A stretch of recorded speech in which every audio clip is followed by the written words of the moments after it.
জাতীয় ইস্যুতে, জাতীয় স্বার্থে কারো সাথে আমরা কোনো আপোষ করব না। বর্তমানে বিরোধী দলে আছি, আপনাদের এই কণ্ঠের পাহারাদারি আমরা করার নিশ্চয়তা দিচ্ছি। বাংলাদেশ জামাত ইসলামী ঢাকা মহানগরী দক্ষিণ কর্তৃক আয়োজিত সংবাদ জগতের সম্মানিত নেতৃবৃন্দ এবং সাংবাদিক বন্ধুদের নিয়ে আয়োজিত আজকের ইফতার মাহফিলের প্রিয় সম্মানিত সভাপতি, মহানগরী দক্ষিণের সম্মানিত আমির জনাব নুরুল ইসলাম বুলবুল এমপি, মঞ্চে বসা সংবাদ জগতের সম্মানিত নেতৃবৃন্দ, সংসদ সদস্যবৃন্দ, সাংবাদিক বন্ধুগণ, সুধীমণ্ডলী, আমি আল্লাহ তাআলার শুকরিয়া আদায় করছি যে আজকে রাষ্ট্রের চতুর্থ স্তম্ভের সাথে আমাদের এই ইফতার।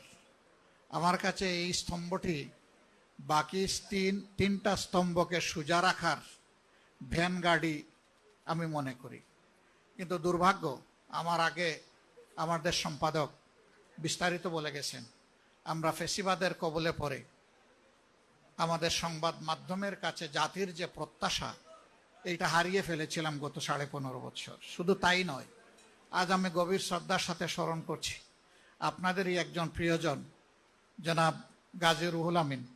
তিনি আজীবন সংবাদ মাধ্যমের স্বাধীনতার পক্ষে লড়াই করে গিয়েছেন, মানুষের অধিকারের পক্ষে লড়াই করে গিয়েছে। তাকেও নিবর্তিত হয়ে জেলে পুরা হয়েছিল। শেষ পর্যন্ত সেই ধাক্কা আল্লাহ ভালো জানেন, সামলাতে না পেরে তিনি দুনিয়া থেকেই বিদায় নিয়েছেন।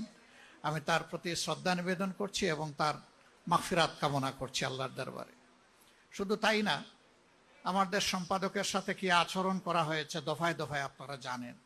এমনকি তাকে হত্যার উদ্দেশ্যে প্রকাশ্য দিবালোকে কোর্ট প্রাঙ্গণেও তার উপরে আক্রমণ চালানো হয়েছিল, রক্তাক্ত করা হয়েছিল। সাংবাদিক শহীদুল আলম তার আরেক নজির, কবি ফরহাদ মাজহার কিডন্যাপ হয়েছেন তার নজির। এরকম কতজনের কথা বলবো আমি জানি না। মূল উদ্দেশ্য ছিল সংবাদ মাধ্যমে যারা সত্যিকার অর্থে সাদাকে সাদা বলবেন, কালোকে কালো বলবেন, তাদের কণ্ঠগুলা স্তব্ধ করে দেওয়া, এবং তারা সফল হয়েছিল। সেই সফলতার রেশ এখনো চলছে বলে মাঝে মাঝে যেন মনে হয়। আমরা ফেসিবাদ থেকে আংশিক নয়, পূর্ণ মুক্তি চাই। এটা যার আমলেই হোক, যখনই হোক। ফেসিবাদ কখনো জাতিকে ভালো কিছু দিতে পারে নাই, পারবে না।